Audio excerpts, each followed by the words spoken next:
This is Amos. You know, when the Kingfish was a boy back home, every time a baby was christened in the family, his rich Uncle Clarence was there for the occasion. And he took the little children into his arms and blessed them.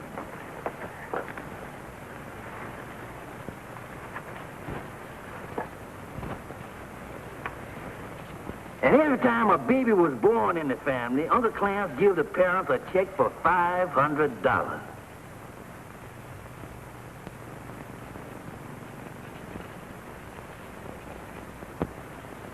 And that $500 check always made an impression on the little Kish.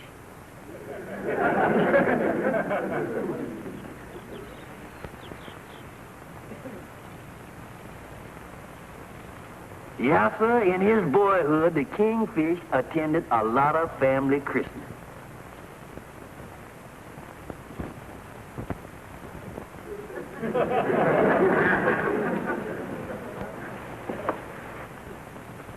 And the little Kingfish wasn't missing nothing either. And George, my boy, when you get married and have children, there'll always be a $500 check for you, too. Yeah. Well, the years has rolled by since then. And the Kingfish has come a long way. But just the other day, a letter come from that small town. A letter from Uncle Clarence.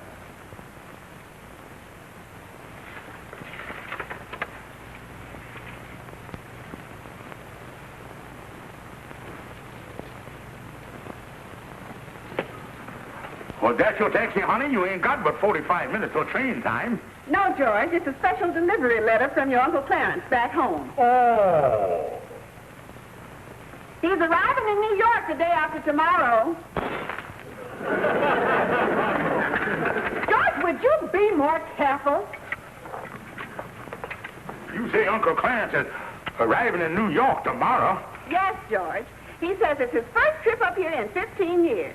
He's going to have a few minutes between business appointments. He wants to drop up and see us. It's a shame I'm going to have to miss him. What with me and Mama going out to Chicago to visit Uncle Lesson. Yeah, too bad you ain't going to be here at a time like this, ain't it? But, George, there's something I don't understand in his letter. He says he's very anxious to see both of us and the little one. What does he mean, the little one? Well, the last time I wrote him, I think your mama was staying with us. Now, George, don't tell me that you referred to Mama as the little one in your letter. Well, I'll tell you, that was before she overate and blowed up like a hippopotamus. You better get your bag ready.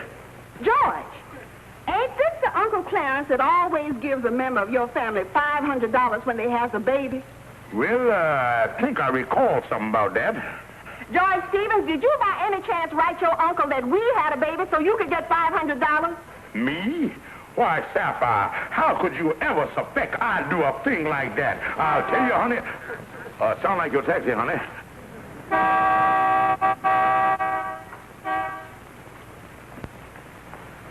Now have a good time and don't worry about nothing.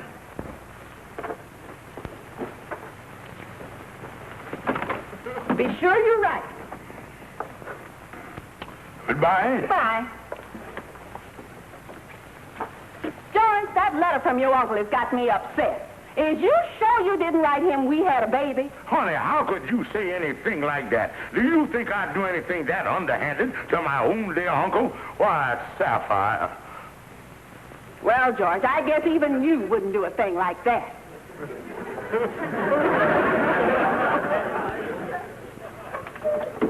Let's see. Did I write Uncle Clarence? It was a boy or a girl? Kingfish, you mean to say that you done sent your uncle a wire saying that you and Sapphire done had a baby? Yeah, indeed. That was 2 years ago. I was desperate. I had my back up against the wall, and I needed $500, so I writ him. Yeah, that's a big step. But, Kingfish, didn't you know that sooner or later that your Uncle Clarence was going to catch up on you? Yeah, but Andy, when I writ him, he had double pneumonia. and I figured that'd be my last chance to wing him. But the old boy double-crossed me. He got well. Oh, he did, huh? Yeah, and then if ever I meet that guy that invented penicillin, I'm gonna punch him right in the nose. Yeah, but what you gonna tell your uncle when he wants to start playing patty cake with your little offshoot? Well, I tell you, Andy, when I meet him at the train, I'm gonna tell him that the whole thing was a joke. Yeah, I'm gonna pat him on the back and tell him it was all in fun. Oh, Andy, he'll get a big kick out of it. Why, he gonna laugh. He'll...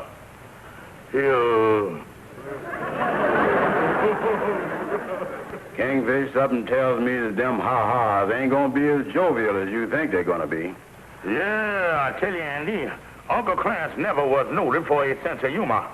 I remember one time at Thanksgiving dinner, we thought that he was chuckling at one of the jokes. But it turned out later that he had a wishbone stuck in his throat. Oh, and if he ever find out what I done to him, he's gonna cut me out of his will. Yeah, that's a painful piece of surgery, all right. Hey, Kingfish, maybe you could send your uncle a wire saying that you was out of town and didn't get his letter. Oh, no, Andy. Uncle Clarence too wise an old boy to fall for a story like that. And I ain't taking no chance on the codicilling myself out of his will. Yeah, but what can you do, Kingfish? You is a dead duck. Or even your wife is out of town. Andy, I don't know how I'm gonna do it, but by 10 o'clock tomorrow, I'm not only gonna have a wife, I'm gonna have a baby. Holy mackerel, you sure gonna have a busy 24 hours.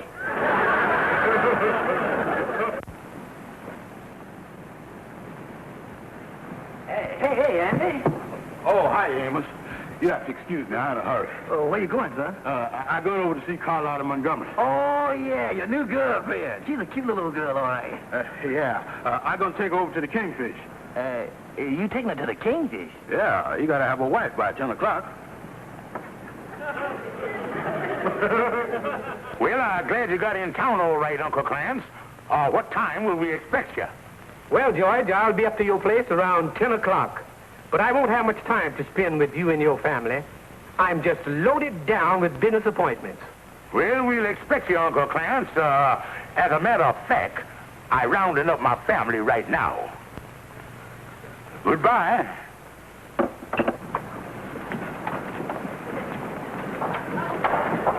Hey, Andy, wait a minute. I want to talk to you. Listen, when I seen you about a half hour ago, you said something didn't make too much sense. Listen, Amos, I don't have time to talk to you. I gotta go over and talk to Mrs. Thorndyke. You got to talk to Miss Thorndyke. Yeah, the Kingfish got to have a 2-year-old baby by 10 o'clock.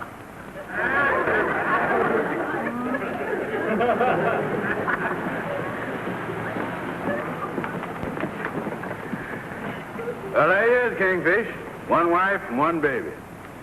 How do you do there? Well, the baby looks bright and happy. I ain't worried about him playing his part. Yeah, and Kingfish, this is my girlfriend, Carlotta Montgomery. Oh, Mr. Stevens. Andy, I think we're in trouble here. Andy, Uncle Clarence will be by any minute now, so I think you better get lost. He's dropping by in between business appointments. Now, give me a half an hour with Carlotta and the baby, and I think I'll be able to get rid of him by then. Yeah, well, you better, because I done told Mrs. Thorndyke I'd have the baby back by noontime. Goodbye for a while, my little turtle dove. And goodbye for a while, my great big apple dumpling.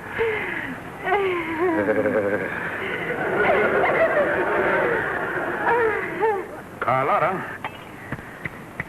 Carlotta! Holy mackerel. And just to think, she is the mother of my child. Carlotta! Uncle Clarence will be here any minute now. Now, these your instructions. You are my wife. Your name is Sapphire, and this is our little baby. I'm your wife, Sapphire, and this is our baby. Fine, fine, fine. And Carlotta, I want... There's Uncle Clarence now, and for heaven's sake, don't mess nothing up. Well, well, well, my favorite Uncle Clarence. It's good to see you, Uncle Clarence. It's good to see you. You don't know how I've looked forward to this. It's good to see you too, George. And it's nice to see that you're in good health. Never felt better in my life. Wait, please. I'll only be a few minutes. Now I want you to come over and meet the family. Well, I suppose this charming girl is your wife, Sapphire. Yeah, that's right. Sapphire, dear, mother of my child, sitting in the buggy here. This is Uncle Clarence that you've heard so much about. How do you do, Uncle Clarence? I'm so glad to meet you. Any uncle of George's is an uncle of mine. I've looked forward to meeting you for a long time. I had no idea you were this young, though. And this our little baby. Well. You know, Sapphire, George didn't tell me whether the baby was a boy or a girl. Come to think of it, George, you never told me either. I can see you married a woman with a sense of humor. Yeah, great little kidder. Uncle Clarence, it's a boy. Well. Tell me, sweetheart, whose little baby are you? Don't answer that. I mean, is he cute?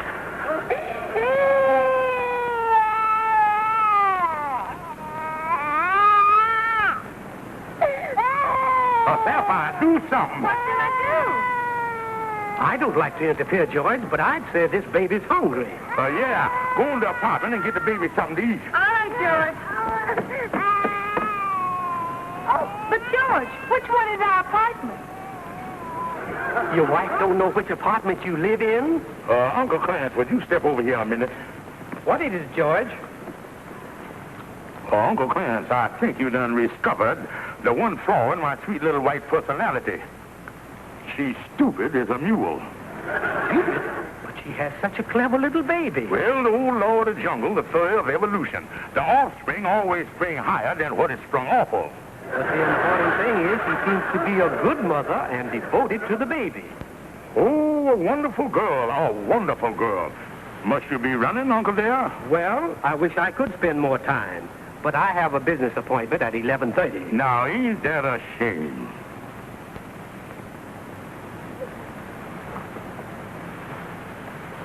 George, I'm happy to see you have such a wonderful family. To me, the family is the backbone of our country. Too many of our younger, modern people of today take the responsibility of raising a family very lightly. I'm happy to see you are not one of those. Oh, no, Uncle Clarence, we're serious here. But it's wonderful to see you again, Uncle Clarence. Wonderful. Sapphire. Sapphire. Sapphire. Hey, you by the buggy there. You want me? Yeah. Say goodbye to Uncle Clarence. Bye-bye, Uncle Clarence. Goodbye, Sapphire. You feed that baby now. Well, goodbye, George. And I just want to say one thing before I go. Seeing your little family is certainly going to make a difference in my will. A difference you'll be very happy about. But I'd better hurry. I don't want to miss my appointment. Well, goodbye, Uncle Clarence, and have a good trip back home. And don't forget to let us hear from you or your lawyer real soon.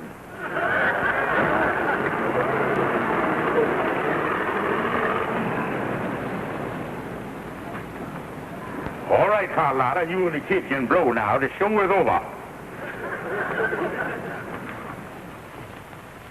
I'm very sorry, sir. Mr. Williams was called out of town unexpectedly. Well, that's too bad. But it's just as well.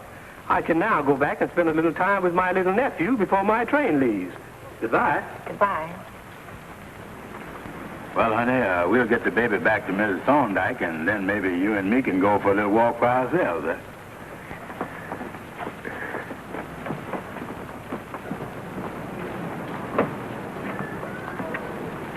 Taxi? I don't think so, young man. How far is it to Lenox Avenue?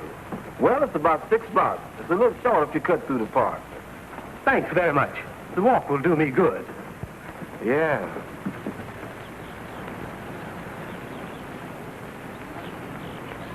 You're just about the cutest little turtle dove in the world. And you're just about the sweetest little apple dumpling in the world.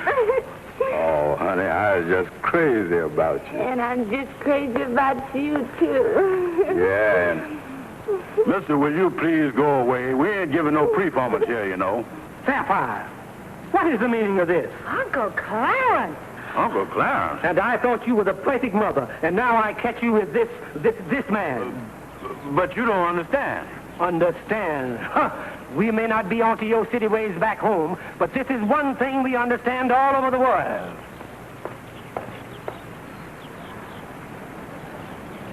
Oh, me.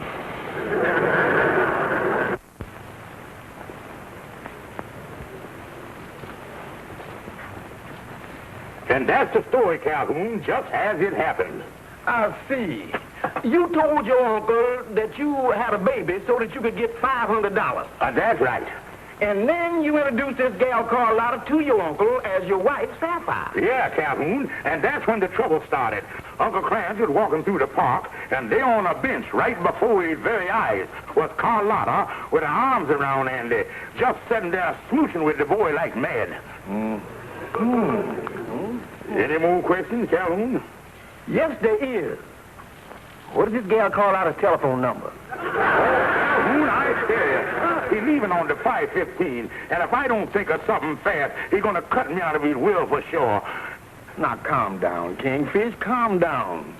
Remember, no matter how messy a mess you was messed up in, there's always a way to unmess yourself. Put our second caps on here and think our way out of this thing. That's right, Uncle Clarence. As you come up this evening, I'll explain everything.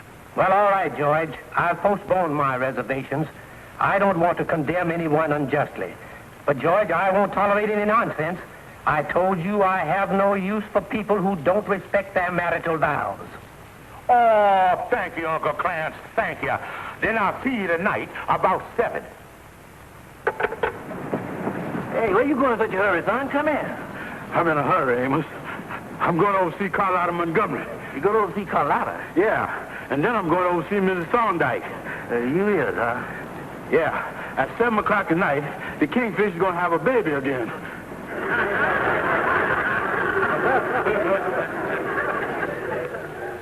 And that's the whole story, Uncle Clarence. Mr. Brown here is my dear wife's brother. Ain't that right, brother-in-law, dear? That's right, Uncle Clarence. Me and Sapphire here is brother and sister.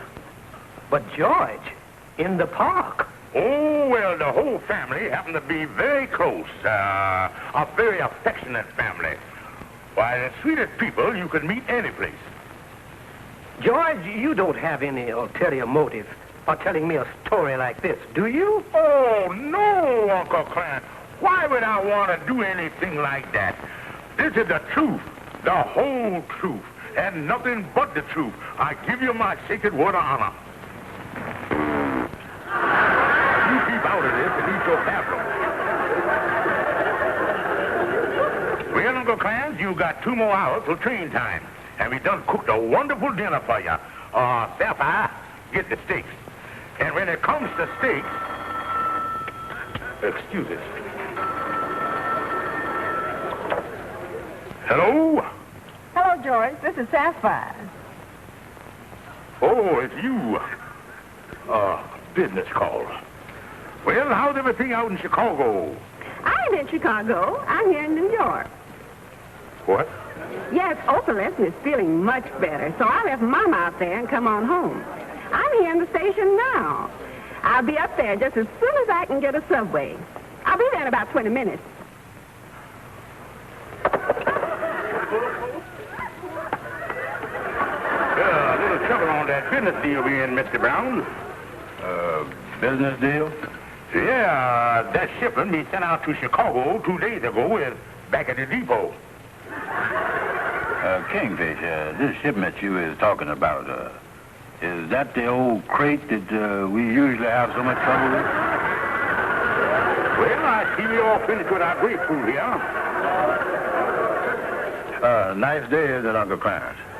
Yes.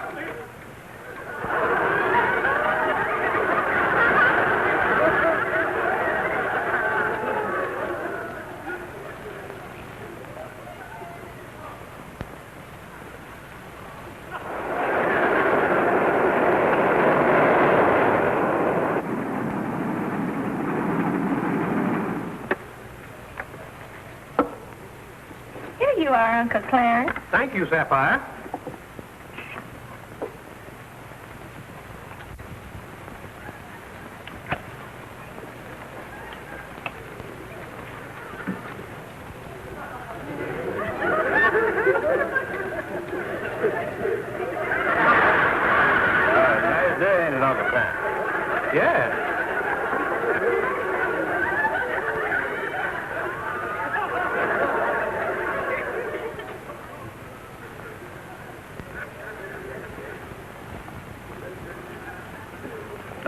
Peas, Uncle Clarence?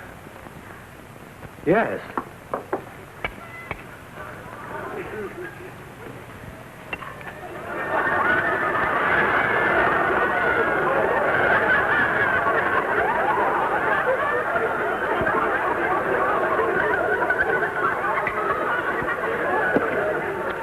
Tastes very good, ain't it, Uncle Clarence? Yes. Bread, Uncle Clarence? Yes.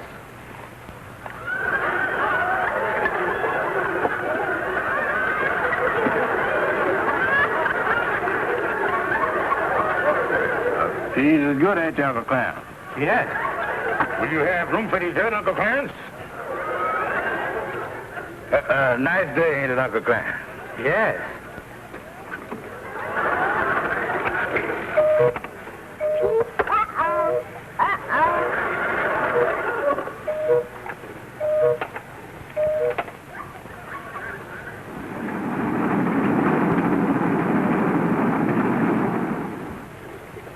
Sorry you have to rush like this, Uncle Clarence, but the hat and coat here in the bedroom. Hurry up, Sapphire. We got to see Uncle Clarence at the depot. Hurry up, Sapphire. Carlotta. Come on, Carlotta.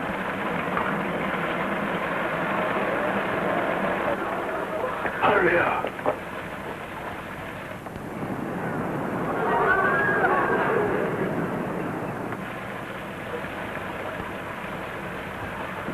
Well, it's been lovely having you with us, Uncle Clarence.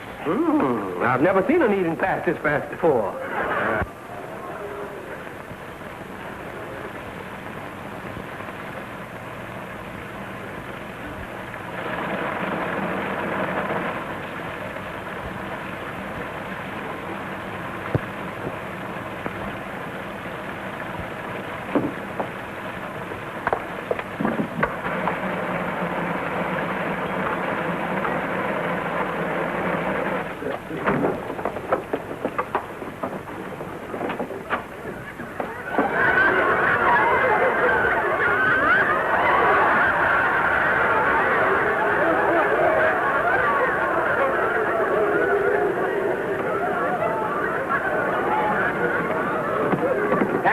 Taxi, you all don't need to come to the station with me. Now, Uncle Clarence. No, we'll say our goodbyes right here. Goodbye, Andy.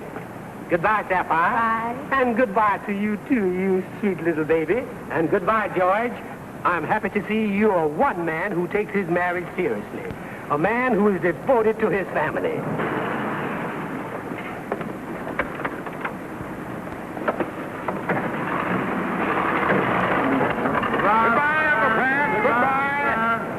All right, break it up, beat it. Get away from you, all of you.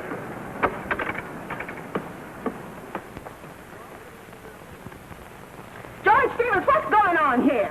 What's all these dishes doing out? What kind of wild party did you have it? Ain't no wild party, honey. My Uncle Clarence was in town. I just entertained him, that's all. Well, you must have had some party. And who was eating pablum? Oh, listen, honey, let's forget the dishes. This your first night home. We'll do them in the morning. All right, George. Honey, I got some great news for us. Yeah, Uncle Clarence really going to remember things well. Oh, that's wonderful, George. And another thing, honey, it's good having you back. I really have missed you. Oh, it's good to be back home, too, George. Yeah, honey, you ain't got no idea. George, your clock must have... I can explain everything. George, this is the last straw. Who is this strange woman? But, And don't try to tell me she's your sister.